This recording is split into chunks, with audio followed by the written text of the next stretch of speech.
I'm really happy to be co-hosting this. My name's Howard Duhan. I'm on the SB Board of Directors, have the Project Facilities and Construction Director. Probably what fascinates me the most about this subject is how little we as engineers know how to approach it. So we know how to study a reservoir, and we know how to study infrastructure and design supply chains and such things. And yet communities are critical to our projects and probably becoming more and more critical as we go forward. And we really don't know how to study communities. So that's what this is about. How do you study the communities in your midst? So with that said, I'm going to introduce our first speaker. Kevin Preister is the Executive Director for the Center for Social Ecology and Public Policy. It's a nonprofit organization dedicated to the concept of productive harmony between humans and the physical environment. He is also a senior associate at James Kent Associates. I met him through James Kent, whom I met serendipitously through personal friends when I was discussing this kind of topic. And Kevin and I have become good friends since. With James Kent Associate, they actually work with organizations, including oil and gas organizations, to engage with citizens. And one of the things they like to say is they work at fostering capacity to manage citizen issues in settings of rapid change. He's been doing this for 25 years. He has a PhD from the University of California at Davis in economic anthropology. So with that, take it away, Kevin. Kevin Preister, glad to be here. Thanks for having me. We had a carbohydrate lunch, so if you have to get up and walk around, that's just fine. I want to thank Howard for bringing me in today. If it doesn't go well, please blame him. My background's anthropology, so I'm not a stranger to your industry, but I'm not an insider either. But I've been doing consulting work now for 30 years. I'm kind of a rare bird with anthropologists in terms of making a living that way. And the nexus of our work is trying to integrate community interests with the interests of institutions and organizations that impact communities.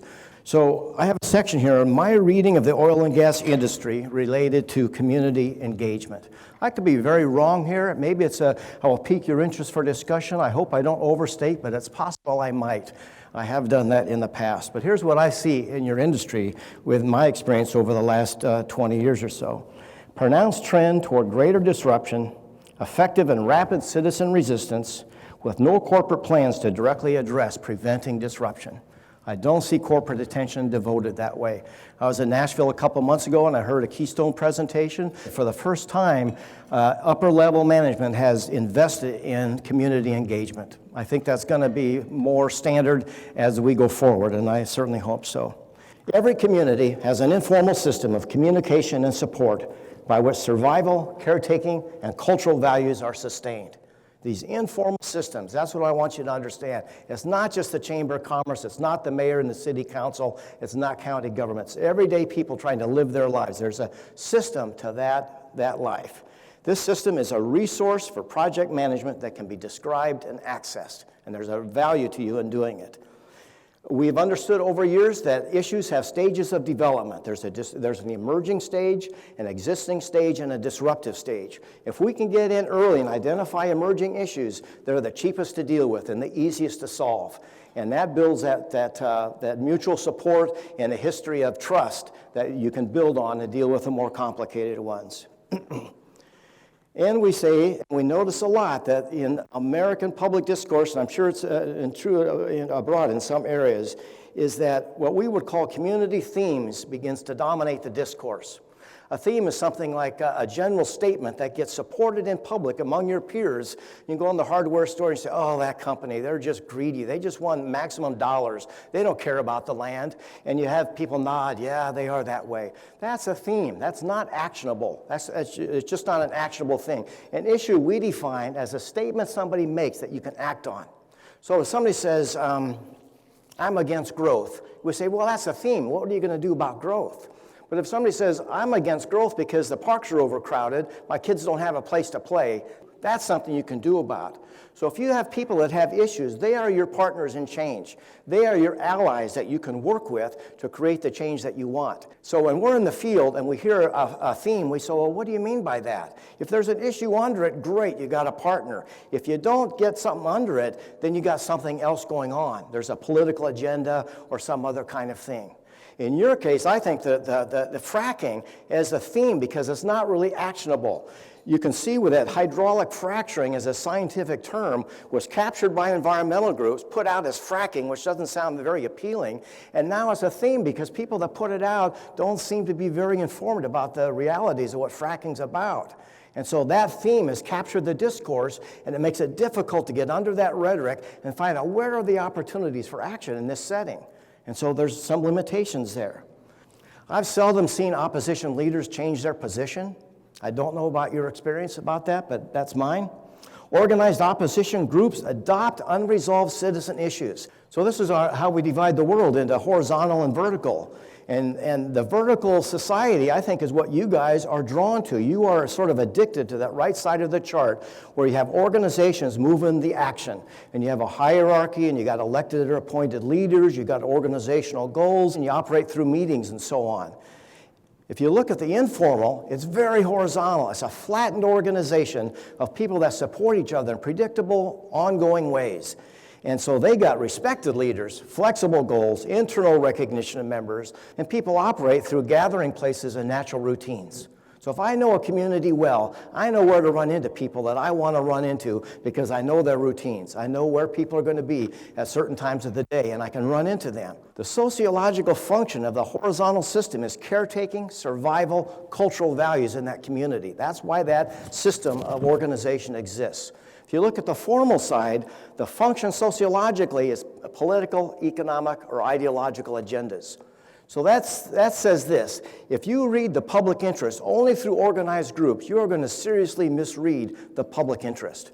If you know how people take care of each other, and you can observe that and be part of that system, you begin to change that whole dynamic in ways that would probably surprise you and I think would help. So this is what we would call the old model. I call it a traditional approach: design, propose, and defend.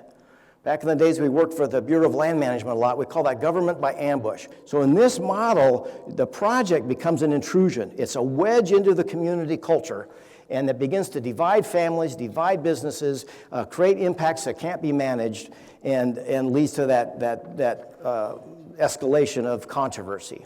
The approach is learn, engage, benefit. Learn community first, engage people in a serious way without the filters, and intentionally work to optimize the benefits of a project that you can.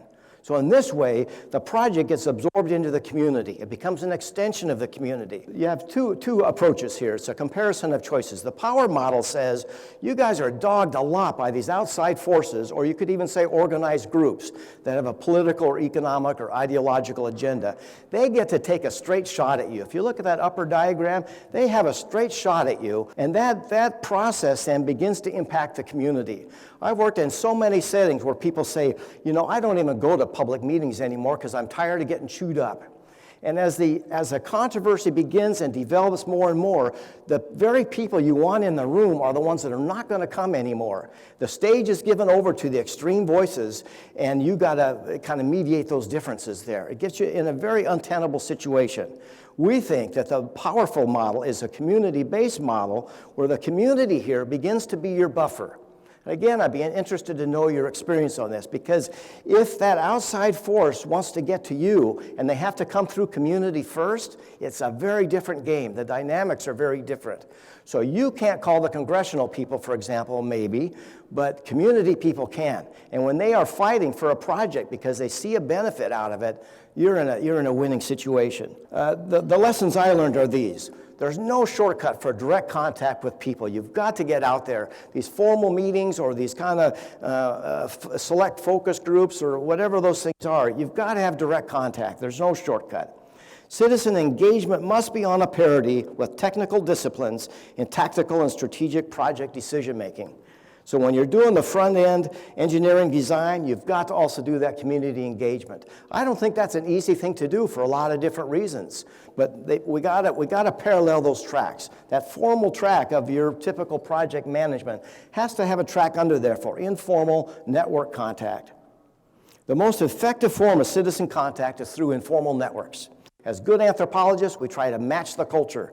If people are meeting on the bus, we worked years ago with Latinos, and they were invisible in these communities, but everybody rode the bus. So we began to ride the bus as a way to get to meet Latinos. That's more effective than asking them to come to your world and understand your jargon and all of that. It's better to be in their environment. So the question for me is, do you know a community setting well enough to know the 5 or 6 or 8 people you've got to call before you announce a project?